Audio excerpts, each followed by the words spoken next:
اس سے پہلے ہم سورہ آل عمران پڑھ رہے تھے اور یہ بات یاد رہے عمران موسیٰ علیہ السلام کے والد کا نام بھی عمران ہے اور حضرت مریم کے والد کا نام یعنی عیسیٰ علیہ السلام کے نانے کا نام بھی عمران ہے۔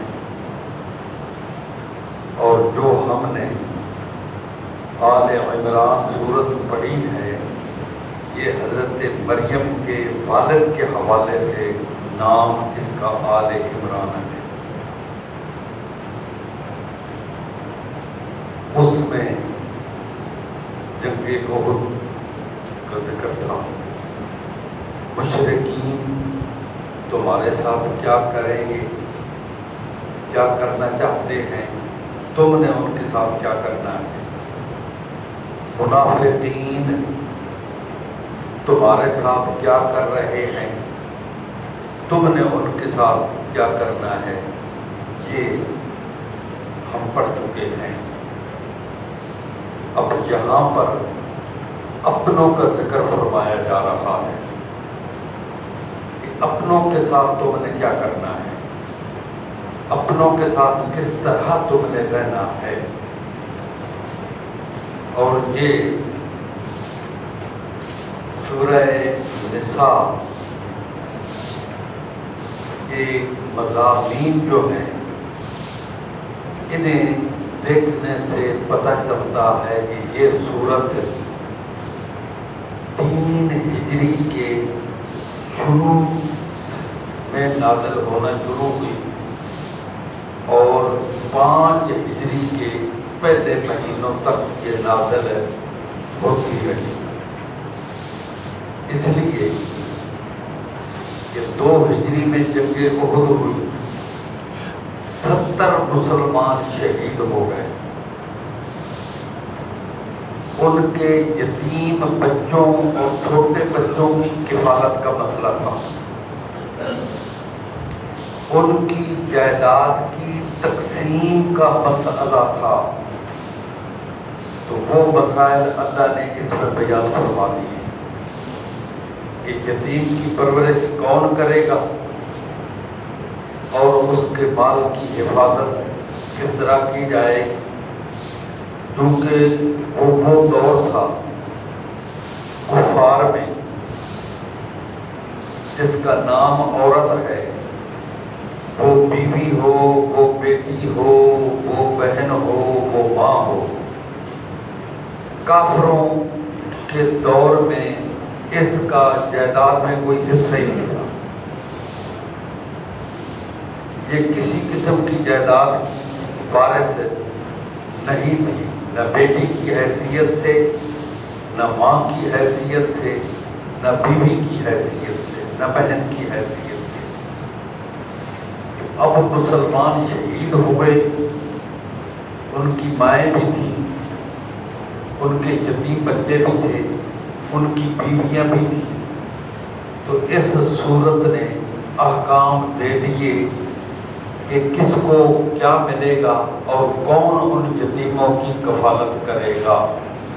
تو معلوم یہ ہوا کہ 3 ہجری کے شروع میں یہ سورت جو ہے یہ نازل ہونا شروع ہوئی، اور اسی میں سورت میں نماز خوف کا ذکر ہے، نماز خوف کا ذکر ہے کہ نماز خوف کس طرح ادا کرنی ہے، اور نماز خوف ادا کرنے کا حکم دیا گیا اسی صورت میں۔ اور وہ موقع تھا غزوہ بنی قینقاع کا، اور یہ 4 ہجری میں یہ جنگ ہوئی۔ تو اس کا مطلب یہ ہے کہ 3 ہجری میں بھی اور 4 ہجری میں بھی یہ صورت نازل ہوتی رہی۔ اور اسی طرح مدینہ طیبہ میں سے بنو نذیر قبیلے کو نکالا گیا، اور وہ بھی اسی میں حکم ہے اور وہ 4 ہجری کے آخر میں نکالا گیا۔ اسی طرح غزوہ بنی مستلق کے احکامات اس میں موجود ہیں اس صورت میں، اور وہ 5 ہجری کے شروع میں غزوہ بنی مستلق ہوا۔ تو پتہ چل گیا کہ 3 ہجری کے شروع سے لے کر 5 ہجری کے شروع تک اس صورت جو تھی اس کی مختلف آیات موقع محل کے مطابق نازل ہوتی رہی۔ ارشاد فرمایا یا ایھا الناس، اے لوگو، اتقوا، اپنے رب سے ڈرو، اپنے رب سے ڈرو، الذی خلقکم من نفس واحدۃ، جو اتنی زبردست قوت و قدرت والا ہے کہ تمہیں ایک جان یعنی ایک انسان سے پیدا کیا، تمہیں پیدا کیا اور اس کو پیدا کیا، پہلے اس کو پیدا کیا پھر اس سے تمہیں پیدا کیا۔ کوئی نہ کوئی ماڈل، کوئی نمونہ ہو تو اس ماڈل کے مطابق بندہ کوشش کر کے کچھ الٹی سیدھی چیزیں بنا لیتا ہے۔ جب ماڈل ہی کوئی نہ ہو، مٹیریل ہی موجود نہ ہو، تو پھر کیسے بنے گا؟ یہ کسی کے لیے تو مشکل ہے کہ اس کے علم میں نہیں ہے کہ بنانا کیسے ہے، بنے گا کیسے، مگر وہ تو کائنات کو بنانے سے پہلے ساری کائنات کے بارے میں جانتا ہے۔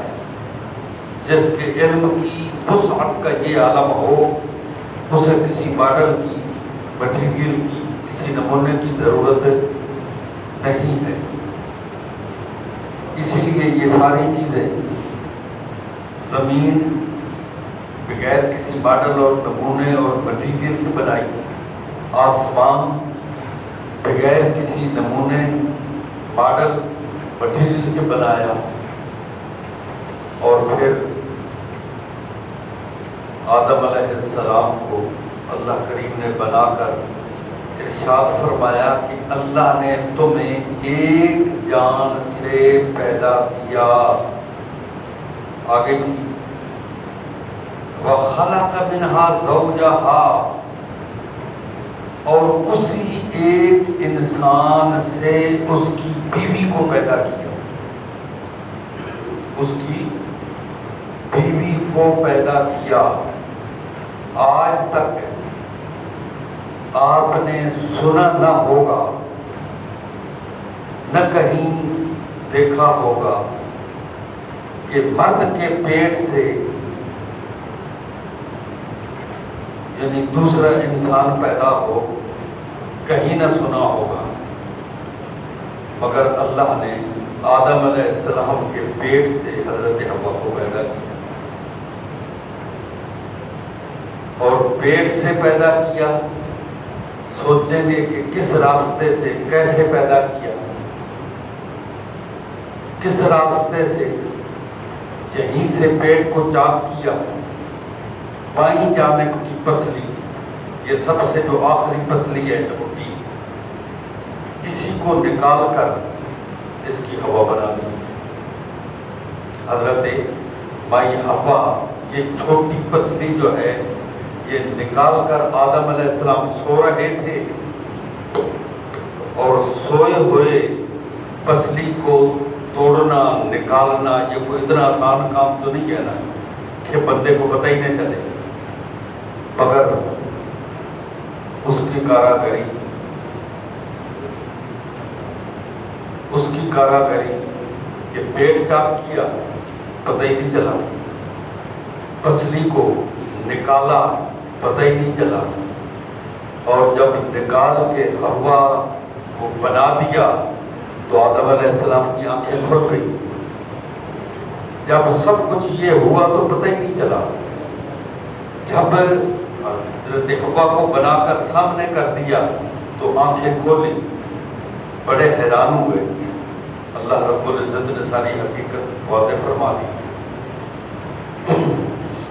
اب ذرا آپ غور فرمائیں, اللہ نے یہ جو فرمایا ہے کہ ایک جان سے تمہیں پیدا کیا,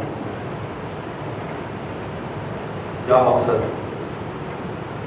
کہ کوئی کسی نسل کا, کوئی کسی نسل کا, کوئی کسی علاقے کا, کوئی کسی علاقے کا, کسی کا رنگ کیسا, کسی کا رنگ کیسا, کوئی خوبصورت ہو سکتا ہے, کوئی بدصورت ہو سکتا ہے, کوئی امیر ہو سکتا ہے, کوئی غریب ہو سکتا ہے, کوئی گورا ہو سکتا ہے, کوئی کالا ہو سکتا ہے.